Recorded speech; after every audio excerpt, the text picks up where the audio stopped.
Subscribe करें हमारे YouTube channel साधना gold को और पाएं वीडियोस सबसे पहले। बेल आइकन दबाना ना भूलें। जीवन में जिस व्यक्ति ने अपने माता पिता और गुरु की वाणी को मान लिया बिना किसी संशय के, चाहे वो अच्छा कहें या बुरा कहें, आप ध्यान रखना उसके जीवन का सदैव कल्याण होता है। सदैव कल्याण होता है, सदैव कल्याण होता है। उसके जीवन में कभी कुछ हानि नहीं हो सकती।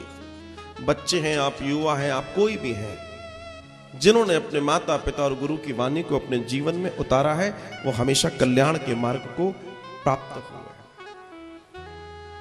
अब सोचिए, भगवान राम जिनका राज तिलक की तैयारी चल रही है और उनको बताया जाता है कि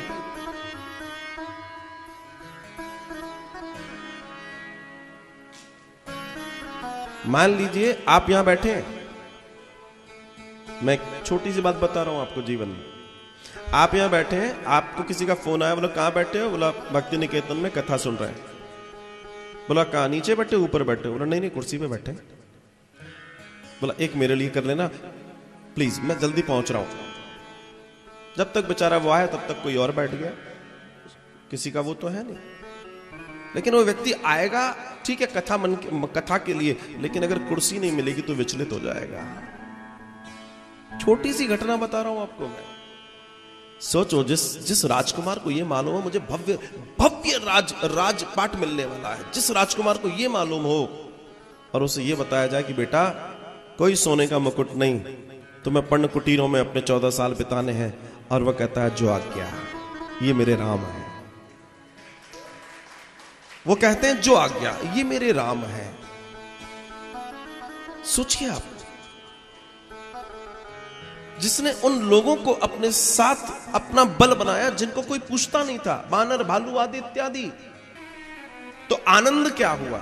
आनंद यह हुआ कि मेरे राम ने सबके ऊपर एक दृष्टि से विचार किया है, सबको एक दृष्टि से देखा, कभी किसी के लिए ज्यादा और किसी के लिए कम नहीं सोचा। और यही भगवान का सबसे बड़ा दर्शन है, यही राम का सबसे बड़ा दर्शन है। राम एक ऐसे पुत्र थे जिन्होंने पुत्र होने की श्रेष्ठता निभाई इस जगत में, पुत्र होने की। राम एक ऐसे भाई थे जिन्होंने भाई होने की श्रेष्ठता निभाई इस जगत में। राम एक ऐसे पति थे जिन्होंने श्रेष्ठ पति होने की भूमिका निभाई इस जगत में। राम एक ऐसे विरोधी थे जिसमें एक नेक विरोधी होने की श्रेष्ठता निभाई इस जगत में। राम एक ऐसे मालिक थे जिन्होंने अच्छा मालिक होने की श्रेष्ठता निभाई इस जगत में। राम से सीखने के लिए इतना है कि पूरी जिंदगी कट जाए तो राम राम कम नहीं हो सकता। चरित्र है राम, चरित्र है राम। तो अगर आपको लगता है कि जीवन के अंदर मुझे एक अच्छे चरित्र का निर्माण करना है, तो आपको एक गली पकड़नी पड़ेगी और उस गली का नाम है रामचरित्र मानस।